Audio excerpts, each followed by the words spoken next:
welcome back to the channel. In today's video we're going to be installing a set of AEV mud flaps on my Ram 2500. I think this is the first video showing a set of AEV mud flaps being installed, especially on these OE style fender flares that I put on the truck not too long ago.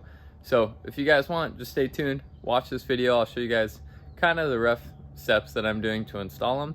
And I do look rough. I just woke up and I wasn't going to film this, but I was like, you know what, there's no other videos out there, so I might as well do it. Hope you guys enjoy this. Make sure to like, comment, and subscribe.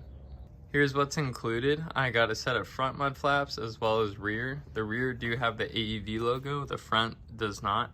And I'm 99% sure the front is gonna rub like crazy. But that's okay with me because I get a lot of stuff kicked up anyways, and I would rather have the front mud flaps on.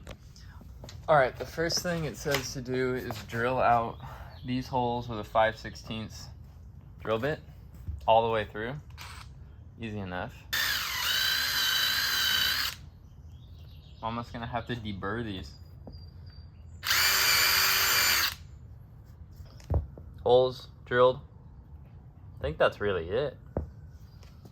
Step 2 says to remove and discard of these two bolts. We're on the driver rear. So 8mm for these two. Something I just noticed is going to be two size washers. Sorry, buddy. This washer is for the screws, bigger one, because you'll notice that this won't even fit inside of here. And then the small washers are for these bolts.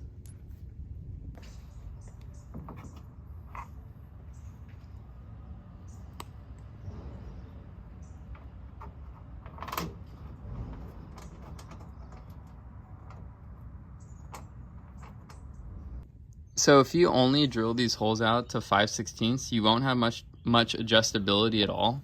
And that was my problem, is I couldn't adjust it on the truck. So I'm gonna drill them out to 3/8, and that way I can have some adjustment to keep it, you know, like straight in relevance to the tire, as well as up and down. So I'm gonna do that really quick. I'm just trying to figure out if I can get some more adjustability out of these things before I forever mount them.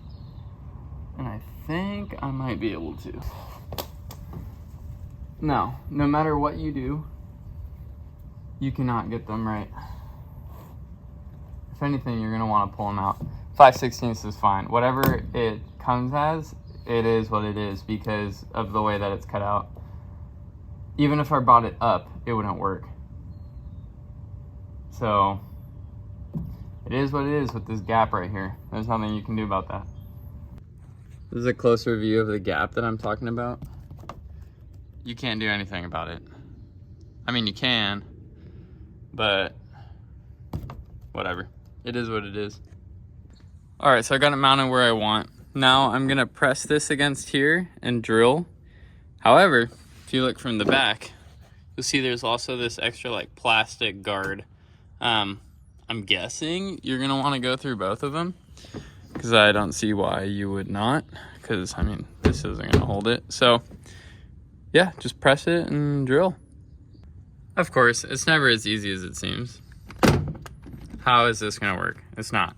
So I am gonna heat this up and then poke it through, and that should be my guideline, so that way I can drill from the inside out.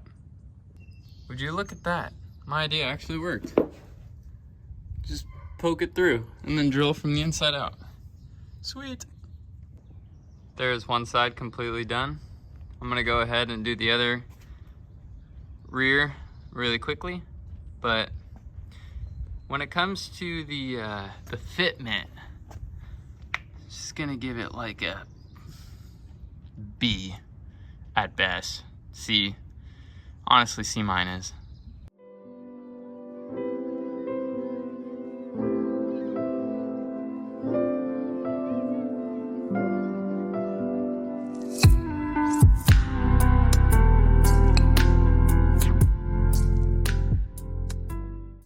All right, here it is with both sides done.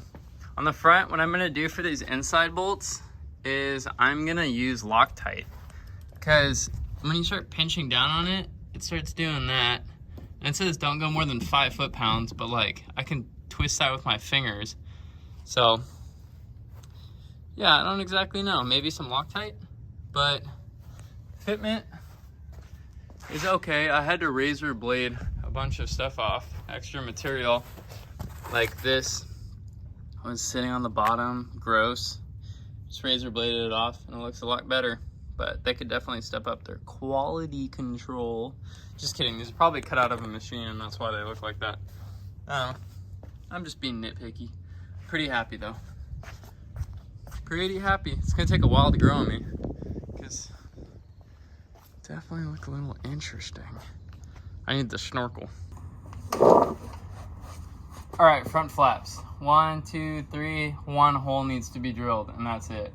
Super easy. I'm gonna bust through this because I wanna get to the gym quick and I gotta go work. So this is really simple. It's the same thing. Just drill another hole, heat it up.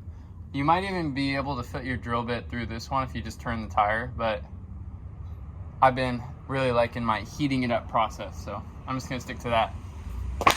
No, I'm gonna turn the tire, way easier.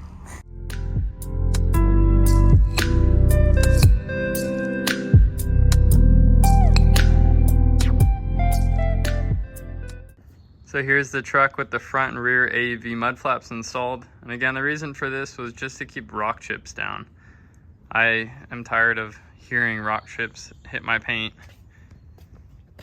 It definitely rubs. In the future, I might do a cut like down here and over, or something over and keep this piece. Well, maybe like that bottom section. I don't know. I'll see. I have time. As long as it doesn't eat up the mud flap. The rears look really good. Big fan of the rears.